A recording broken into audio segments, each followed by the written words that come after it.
ঢাকায় March for গাজায় জনস্রোত, পণ্য বর্জন সহ ইসরায়েলের সঙ্গে সকল সম্পর্ক ছিন্ন করার আহ্বান, ফিলিস্তিনের প্রতি বিভিন্ন দলের সংহতি। ডিসেম্বর থেকে আগামী বছরের জুনের মধ্যে জাতীয় নির্বাচনের লক্ষ্য নিয়ে সংস্কার কার্যক্রম দ্রুত এগিয়ে নেওয়ার তাগিদ প্রধান উপদেষ্টার। সশস্ত্র বাহিনীর দায়িত্ব কেবল স্বাধীনতা ও সার্বভৌমত্ব রক্ষা, কোনোভাবেই তাদের রাজনীতিতে যুক্ত হওয়া উচিত নয় বলেছেন বিশ্লেষকরা। উড়িয়ে দেওয়া হয়েছে চারুকলায় ফ্যাসিবাদের মোটিভ, জড়িত শেখ হাসিনার দোসররা বলেছেন সংস্কৃতি উপদেষ্টা। ফায়ার সার্ভিসের কাছে ঘটনা রহস্যজনক। দেখছিলেন ক্রাউন সিমেন্ট সংবাদ শিরোনাম, এবার বিস্তারিত। মুসলিম ফিলিস্তিনের পক্ষে স্মরণকালের ঐতিহাসিক মার্চ ফর গাজা দেখল বাংলাদেশ।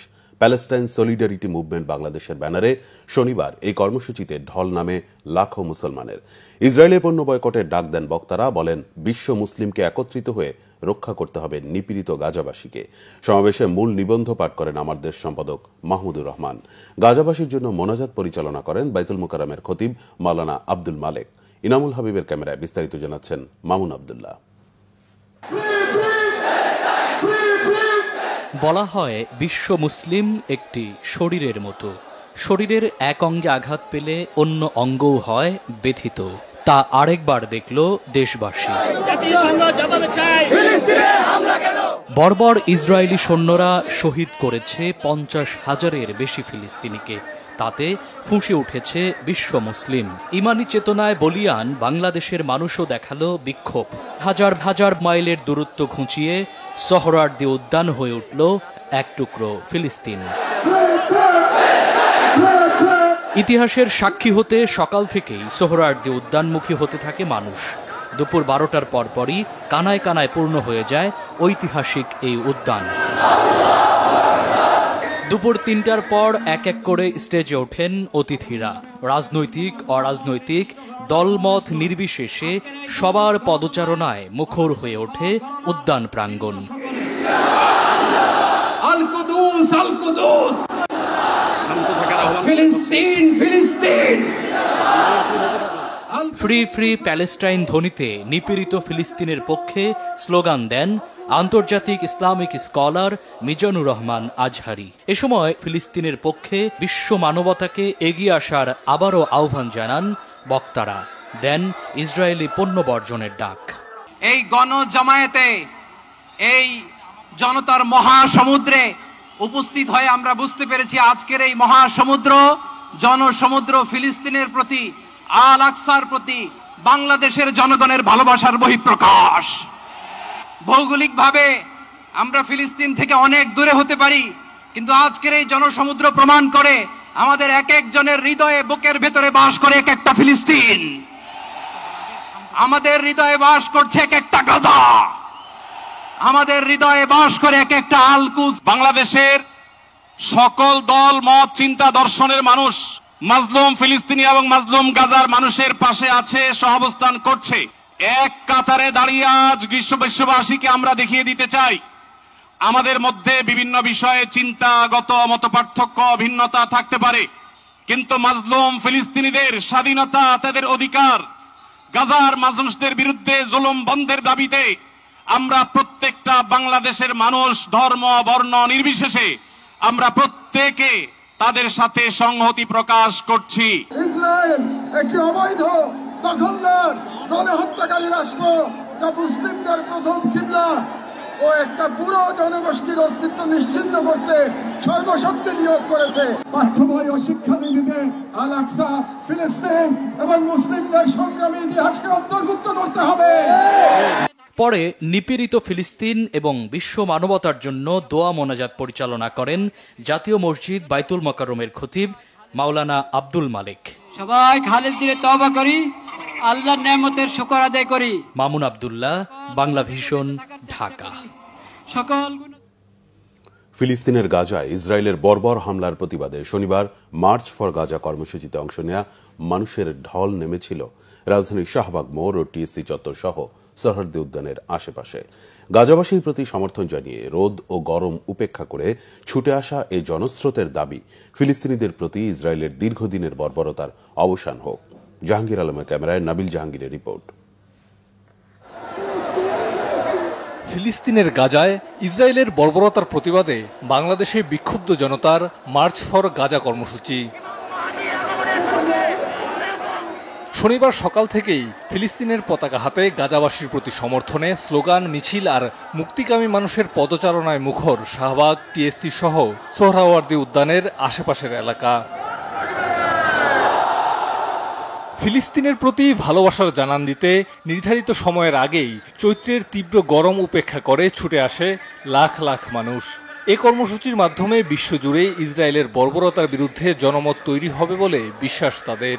ফিলিস্তিনিদের যেসব নারী এবং শিশুরা নির্যাতিত হচ্ছে, মৃত্যুবরণ করছে, এটা কোনো রকম মানিয়ে নেওয়ার মতো নয়। এই বার্তাটা আমরা বিশ্ববাসীর কাছে পৌঁছে দিতে চাই যে আমরা মুসলমানরা এক এবং অভিন্ন। আমরা চাই যে এই গণহত্যা বন্ধ হোক, এই যুদ্ধ বন্ধ হোক। আমরা বাংলাদেশে যত ইসরায়েলি পণ্য আছে সব পণ্য বয়কট করতে হবে। দলমত নির্বিশেষে মার্চ ফর গাজা কর্মসূচিতে অংশ নেয়া সাধারণ মানুষের চাওয়া, গাজায় ইসরায়েলের সহিংসতা বন্ধে কার্যকর উদ্যোগ নেবে জাতিসংঘ। নীরবতা ভেঙে গাজাবাসীর পাশে দাঁড়াবে মুসলিম বিশ্ব, রাখবে গাজা প্রশ্নে ঐক্যবদ্ধ ভূমিকা। জাতিসংঘের মহাসচিব এবং বিশ্ব আরব নেতাদের এবং বিশ্ব নেতাদেরকে অবগতির জন্য জানাচ্ছি যে ফিলিস্তিনের নির্মম হত্যাচক্র বন্ধ করতে হবে। বিশ্বের শক্তিশালী মুসলিম রাষ্ট্রগুলো যারা এখনো নিশ্চুপ রয়েছে তাদেরকে আমরা ধিক্কার জানাই। আমাদের লক্ষ লক্ষ মুসলমান ভাইদেরকে হত্যা করা হইতেছে, আজকে জাতিসংঘ চেয়ে চেয়ে দেখতেছে, আমরা বিচার চাই। গাজায় চলমান ইসরায়েলের বর্বরতার প্রতিবাদ এবং গাজাবাসীর প্রতি ভালোবাসা ও সমর্থন জানাতে সোহরাওয়ার্দী উদ্যানে মানুষের ঢল। জাগ্রত হবে বিশ্ববিবেক, বন্ধ হবে গাজায় ইসরায়েলের বর্বরতা, এমনটাই প্রত্যাশা সবার। নাবিল জাহাঙ্গীর, বাংলা ভিশন, ঢাকা। গাজায় ইসরায়েলি গণহত্যার প্রতিবাদে শনিবার মুখর ছিল গোটা রাজধানী। মার্চ ফর গাজা কর্মসূচিতে সংহতি জানাতে ঢাকা পরিণত হয় জনসমুদ্রে। গতকাল সকাল থেকেই রাজধানীর বিভিন্ন পয়েন্টে ছোট ছোট মিছিল নিয়ে সোহরাওয়ার্দী উদ্যানমুখী লাখো মানুষ। সবার মুখে গণহত্যা বন্ধ এবং স্বাধীন রাষ্ট্র হিসেবে ফিলিস্তিন প্রতিষ্ঠার আকাঙ্ক্ষা উঠে আসে। প্রতিবাদে সামিল হয় বেসরকারি বিশ্ববিদ্যালয়ের হাজারো শিক্ষার্থী। ইসমাইল হোসেন পলাশের ক্যামেরায় ফজলে রাব্বির প্রতিবেদন। হাতে হাতে ফিলিস্তিনি পতাকা, কণ্ঠে স্বাধীন ফিলিস্তিনি রাষ্ট্র প্রতিষ্ঠার দাবি। গাজাবাসীর দীর্ঘদিনের আকাঙ্ক্ষায় সায় দিয়েছে ৫৬,০০০ বর্গমাইলের এই জনপদটি। অবরুদ্ধ গাজা উপত্যকায় নৃশংস ইসরায়েলি হামলার প্রতিবাদে মুখর রাজধানী ঢাকা। প্রতিবাদে সামিল লাখো জনতা। কেবল ঢাকা নয়, দেশের বিভিন্ন জেলা থেকেও বাস, ট্রেন ও ছোট ছোট যানবাহনে মানুষ যোগ দেয় মার্চ ফর গাজা কর্মসূচিতে। সকাল থেকেই রাজধানীর বিভিন্ন পয়েন্টে জড়ো হতে থাকে মানুষ।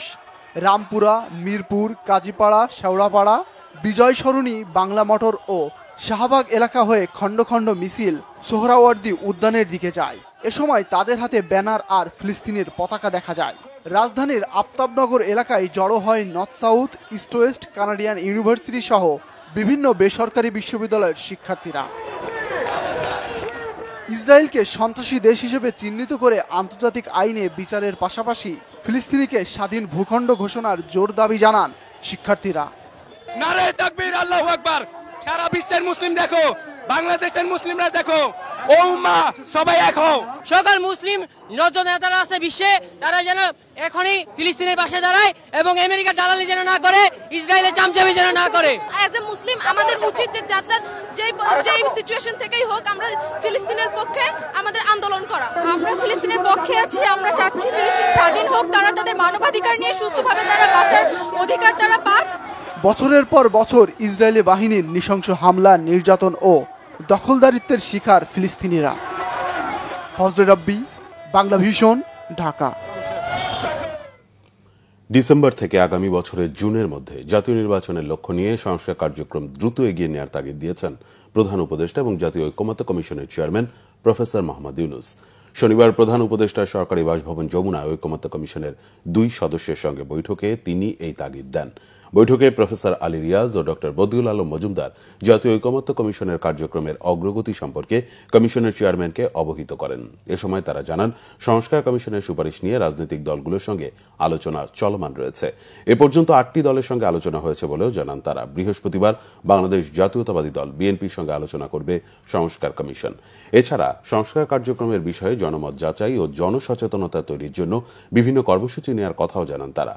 এ সময় কমিশনের সভাপতি এবং প্রধান উপদেষ্টা ড. মোহাম্মদ ইউনূস ডিসেম্বর থেকে 2026 সালের জুনের মধ্যে জাতীয় নির্বাচন অনুষ্ঠানের লক্ষ্য নিয়ে রাজনৈতিক দলের সঙ্গে আলোচনা ও সামগ্রিক সংস্কার প্রক্রিয়া এগিয়ে নেওয়ার তাগিদ দেন। শনিবার বিকেলে প্রধান উপদেষ্টার সরকারি বাসভবন যমুনায় এ বৈঠক অনুষ্ঠিত হয়। কমিশন সদস্যদের পাশাপাশি বৈঠকে প্রধান উপদেষ্টার বিশেষ সহকারী মনির হায়দার উপস্থিত ছিলেন। সশস্ত্র বাহিনীর দায়িত্ব কেবল স্বাধীনতা ও সার্বভৌমত্ব রক্ষা, কোনোভাবেই তাদের রাজনীতিতে যুক্ত হওয়া উচিত নয় বলেছেন বিশ্লেষকরা। তারা মনে করেন, পতিত ফ্যাসিবাদ এবং ভারতীয় আধিপত্য সামরিক বাহিনীর সাথে জনগণের দূরত্ব বাড়িয়ে দিতে রাজনীতিতে সেনা হস্তক্ষেপের বিতর্ক সৃষ্টি করছে। শনিবার মহাখালীতে রাওয়া ক্লাবে এক সেমিনারে তারা আরো বলেন, সশস্ত্র বাহিনীর কিছু উচ্চাকাঙ্ক্ষী কর্মকর্তা ও পতিত আওয়ামী লীগ সরকার সেনাবাহিনীকে জনগণের কাছে চরমভাবে বিতর্কিত করেছে। তাই সশস্ত্র বাহিনী পুনর্গঠনে সংস্কার কমিশন গঠনের তাগিদ তাদের। রিপোর্ট জিয়া খানের। রাষ্ট্র সংস্কার ও রাজনীতির প্রভাবমুক্ত সশস্ত্র বাহিনী শীর্ষ সেমিনার আয়োজন করে অবসরপ্রাপ্ত সেনা কর্মকর্তাদের সংগঠন রাওয়া। এতে অংশ নেন শিক্ষাবিদ, রাজনীতিবিদ, গণমাধ্যম ব্যক্তিত্ব ও সাবেক সেনা কর্মকর্তারা। সেমিনারে মূল প্রবন্ধে আমার দেশ সম্পাদক মাহমুদুর রহমান বলেন, ভারতের প্রেসক্রিপশনে আওয়ামী লীগ সরকার সেনাবাহিনীর মেরুদণ্ড ভেঙে দিয়েছে। বিডিআর ম্যাসাকারের মাধ্যমে ভারত এবং আওয়ামী লীগ তারা বিডিআর এর সৈনিকদের ব্যবহার করে বাংলাদেশ সেনাবাহিনীর মরাল ভেঙে দিতে সক্ষম হয়েছিল। আমরা চাচ্ছি যে আর যেন বাংলাদেশে কোনো ফ্যাসিবাদের তৈরি না হয়, আর যেন শেখ হাসিনার মতো নতুন কোনো ফ্যাসিস্ট বাংলাদেশের ক্ষমতায় না আসে, আর যেন কেউ সেনাবাহিনীকে ব্যবহার না করে। এটাই তো আমরা চাচ্ছি। তাহলে এটা চাইতে গেলে আমাদের সংস্কার দুই জায়গায় করতে হবে। শুধুমাত্র সেনাবাহিনীর সংস্কার করে এটার সলিউশন হবে না, কারণ সেনাবাহিনী সংস্কার হলে আপনারা ঠিক আছে আভ্যন্তরীণ সংস্কার করলেন, কিন্তু রাষ্ট্র ব্যবস্থায় সংস্কার হলো না, তাহলে দেখবেন আপনারা না চাইলেও রাজনীতিতে সম্পৃক্ত হয়ে যাবেন। অনুষ্ঠানের প্রধান অতিথি এলডিপি সভাপতি সাবেক সেনা কর্মকর্তা অলি আহমদ বলেন, সশস্ত্র বাহিনীকে দুর্বল করতে ভারতের অপচেষ্টা চলছেই। সশস্ত্র বাহিনীর মূল দায়িত্ব হওয়া উচিত দেশের স্বাধীনতা, সার্বভৌমত্বের দায়িত্বে নিজকে নিয়োজিত করা। কোনো অবস্থাতেই রাজনীতির সাথে সরাসরি সম্পৃক্ত হওয়া উচিত হবে না। তাহলে সশস্ত্র বাহিনী একটি শক্তিশালী প্রতিষ্ঠান হিসাবে মাথা উঁচু করে সকলের নিকট সম্মানের আসনে অধিষ্ঠিত হবে। এ সময় সশস্ত্র বাহিনীকে জনকল্যাণমুখী এবং রাজনীতি মুক্ত করতে ব্যাপক সংস্কার দরকার বলে মন্তব্য করেন বক্তারা। ষড়যন্ত্র ঘরে বাইরে লক্ষ্যবস্তু কিন্তু তার লক্ষ্যবস্তু বা টার্গেট কিন্তু এই সামরিক বাহিনী এবং ইসলামী মূল্যবোধ। সশস্ত্র বাহিনীকে রাজনীতি নয় বরঞ্চ দলীয় অপরাজনীতির প্রভাব মুক্ত রাখা প্রয়োজন, আর সেজন্যই আমাদের প্রয়োজন জনগণের সঙ্গে দূরত্ব কমানো। পাবলিক কি দেখতে চায়, তাহলে কয়েকটা রোল আছে। পাবলিকের রোল হতে পারে ডিরেক্ট ইন্টারফিয়ারেন্স, ইনডিরেক্ট রোল, আর হচ্ছে সাপোর্টার বা স্ট্যাবিলাইজার ডুইং নাথিং। মানে military role in such a context, এরকম একটা পলিটিক্যাল ভ্যাকুয়ামের মধ্যে কি হতে পারে? আমার মনে হয় পাবলিক ওপিনিয়ন কখনো ডিরেক্ট ইন্টারফিয়ারেন্স সাপোর্ট করে না বাংলাদেশে। নাম্বার 2 হচ্ছে যে ইনডিরেক্ট রোলটাও হয়তো তারা দেখতে চায় না, তারা একটা স্ট্যাবিলাইজিং রোল দেখতে চায়, যে সিস্টেমটাই আছে একটা স্ট্যাবিলিটির দিকে যাক এবং ডিরেক্ট ইন্টারফিয়ারেন্সটার থেকে একটা পেশাদারিত্বের জায়গা থেকে সামরিক বাহিনীর অবস্থানটা অনেক সম্মানজনক হোক। এছাড়া সশস্ত্র বাহিনীকে নিরপেক্ষভাবে কাজ করার সুযোগ দিতে জাতীয় নিরাপত্তা নীতিমালা তৈরি, জাতীয় নিরাপত্তা উপদেষ্টা নিয়োগ এবং আলাদা সচিবালয় গঠনের পরামর্শ দেন বিশ্লেষকরা। জিয়া খান, বাংলাভিশন, ঢাকা। বর্ষবরণ আনন্দ শোভাযাত্রার জন্য তৈরি সাবেক স্বৈরাচার শেখ হাসিনার ফ্যাসিবাদী মুখাকৃতি পুড়িয়ে দিয়েছে দুর্বৃত্তরা। এ সময় শান্তির প্রতীক হিসেবে নির্মাণ করা শান্তির পায়রা, ও আংশিক ক্ষতিগ্রস্ত হয়। এ ঘটনায় অজ্ঞাতদের আসামি করে শাহবাগ থানায় মামলা করেছে ঢাকা বিশ্ববিদ্যালয় কর্তৃপক্ষ। শনিবার ভোর 5টার দিকে চারুকলা অনুষদে আগুন লাগার খবর পেয়ে ফায়ার সার্ভিসের 2টি ইউনিট ঘটনাস্থলে পৌঁছায়। টানা 20 মিনিটের চেষ্টা আগুন নিয়ন্ত্রণে আনা হয়। পরে ফায়ার সার্ভিসের পক্ষ থেকে জানানো হয় অনেকগুলো প্রতীকী রয়েছে চারুকলা অনুষদে, তবে শুধু ফ্যাসিবাদের মুখাকৃতি ও তার পাশে থাকা শান্তির পায়রায় আগুন লাগার ঘটনা রহস্যের উন্মোচন করেছে। শাহবাগ থানার ভারপ্রাপ্ত কর্মকর্তা বলেন, ঘটনাটি প্রাথমিকভাবে উদ্দেশ্য প্রণোদিত মনে হয়েছে। এদিকে সংস্কৃতি উপদেষ্টা মোস্তফা সরোয়ার ফারুকী বলেছেন, হাসিনার দোসররা ফ্যাসিবাদের মুখায়ব পুড়িয়েছে। জুলাইকে চ্যালেঞ্জ করে তারা এসব ঘটিয়েছে। শনিবার সিলেটে সংবাদ সম্মেলনে তিনি কথা বলেন। দুষ্কৃতকারীদের দ্রুত গ্রেফতার করা হবে বলেও জানান তিনি। পরবর্তী সময়ে জুলাইকে চ্যালেঞ্জ করে ফ্যাসিবাদের দোসরদের করা কাজগুলো আমরা মনে করছি। ফ্যাসিবাদের দোসর এই অর্থে বলছি, যারাই চায় না এই ফ্যাসিবাদের মুখাবব র্যালিতে থাকুক, ধরেন নানান রকমের মতামত থাকতে পারে, ক্রিয়েটিভ কমেন্ট, কিন্তু যখন এটা পুড়িয়ে দিতে যায় তখন বুঝতে হবে যে এটার পিছনে একটা সংঘবদ্ধ শক্তি কাজ করছে। সেই শক্তিটার ব্যাপারে সরকার স্পষ্ট একটা অবস্থান ইতিমধ্যে নিয়েছে। আপনারা জানেন যে পুলিশ কাজ করছে এবং দ্রুতই অপরাধীকে গ্রেফতার করা হবে। সেন্টার ফর পলিসি ডায়ালগ সিপিডির নির্বাহী পরিচালক ডক্টর ফাহমিদা খাতুন বলেছেন, যুক্তরাষ্ট্র ঘোষিত শুল্ক নীতি 3 মাসের জন্য স্থগিত হলেও এরপর যুক্তরাষ্ট্র কোন পথে হাঁটবে বলা কঠিন। এজন্য যুক্তরাষ্ট্রের সাথে আলোচনার পাশাপাশি সকল প্রস্তুতি চালিয়ে যেতে হবে।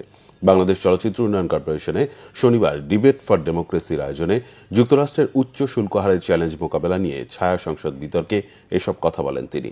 ডক্টর ফাহমিদার মতে, প্রাতিষ্ঠানিক সক্ষমতা সবচেয়ে গুরুত্বপূর্ণ।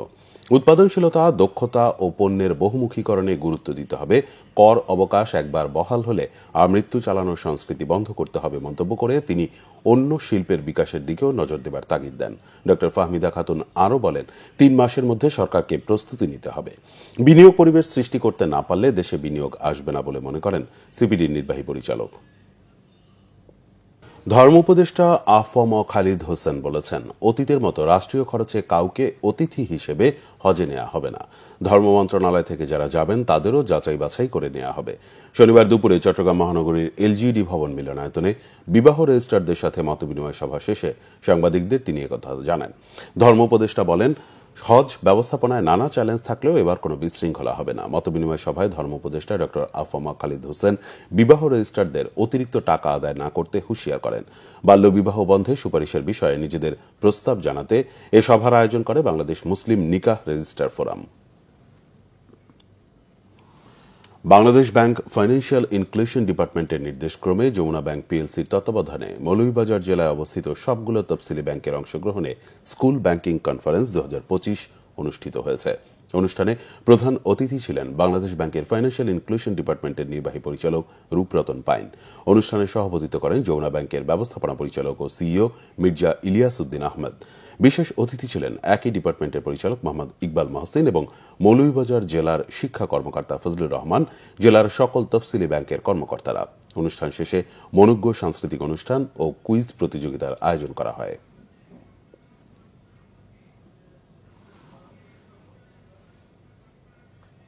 যুক্তরাষ্ট্রের অভিবাসন কর্মকর্তাদের হাতে গ্রেফতার কলম্বিয়া বিশ্ববিদ্যালয়ের শিক্ষার্থী মাহমুদ খলিলকে বিতরণ করা যেতে পারে বলে রায় দিয়েছেন এক মার্কিন বিচারক। 2 ঘণ্টার শুনানি শেষে লুইজিয়ানা ইমিগ্রেশন জাজ জেমি কমন্স এ আদেশ দেন। এদিকে গাজায় শুক্রবার রাতভর বিমান হামলা চালিয়ে 20 ফিলিস্তিনিকে হত্যা করেছে নেতানিয়াহু বাহিনী। গাজা শহরের তুফা এলাকা এবং খান ইউনিসে কয়েক দফা বিমান হামলা চালালে এই হতাহতের ঘটনা ঘটে। জাতিসংঘ বলছে 18 মার্চ থেকে 9 এপ্রিলের মধ্যে গাজায় শুধু নারী ও শিশুদের লক্ষ্য করে 36টি হামলা চালানো হয়েছে। যুদ্ধবিরতি ভঙ্গের পর গাজায় অন্তত 1,500 ফিলিস্তিনিকে হত্যা করেছে নেতানিয়াহু বাহিনী। ভূখণ্ডটির ত্রাণ ও খাবার সরবরাহ বন্ধ করে দিয়েছে তারা। ইসরায়েলি নির্বিচার হামলাকে বর্বরতা বলেছেন তুরস্কের প্রেসিডেন্ট রিসেপ তাইপ এরদোয়ান। গাজার স্বাস্থ্য মন্ত্রণালয়ের তথ্যমতে 1.5 বছরের রক্তক্ষয়ী যুদ্ধে প্রায় 51,000 ফিলিস্তিনিকে হত্যা করেছে দখলদাররা। যদিও মিডিয়া অফিসের প্রতিবেদন বলছে ধ্বংসস্তূপের নিচে অনেকে চাপা থাকায় এই সংখ্যা হবে 61,000-এর বেশি। আহত হয়েছে লক্ষাধিক মানুষ। সংবাদ শেষ করব ক্রাউন সিমেন্ট শিরোনামগুলো আরেকবার জানিয়ে। ঢাকায় মার্চ ফর গাজায় জনস্রোত, পণ্য বর্জন সহ ইসরায়েলের সঙ্গে সকল সম্পর্ক ছিন্ন করার আহ্বান। ফিলিস্তিনের প্রতি বিভিন্ন দলের সংহতি। ডিসেম্বর থেকে আগামী বছরের জুনের মধ্যে জাতীয় নির্বাচনের লক্ষ্য নিয়ে সংস্কার কার্যক্রম দ্রুত এগিয়ে নেওয়ার তাগিদ প্রধান উপদেষ্টার। সশস্ত্র বাহিনীর দায়িত্ব কেবল স্বাধীনতা ও সার্বভৌমত্ব রক্ষা, কোনোভাবেই তাদের রাজনীতিতে যুক্ত হওয়া উচিত নয় বলেছেন বিশ্লেষকরা। পুড়িয়ে দেওয়া হয়েছে চারুকলায় ফ্যাসিবাদের মোটিভ, জড়িত শেখ হাসিনার দোসররা বলেছেন সংস্কৃতি উপদেষ্টা। ফায়ার সার্ভিসের কাছে ঘটনা রহস্যজনক। এই ছিল এখনকার মতো। পরের সংবাদ সকাল 10টায়, এর আগে 9টায় রয়েছে নিউজ টপ 10 দেখার আমন্ত্রণ রয়েছে। এছাড়া বাংলা ভিশন সংবাদ ও সংবাদ সংশ্লিষ্ট অনুষ্ঠান দেখতে ভিজিট করুন www.bbnews24.com ও facebook.com/banglavishnnews এবং সাবস্ক্রাইব করুন youtube.com/banglavishnnews। ধন্যবাদ।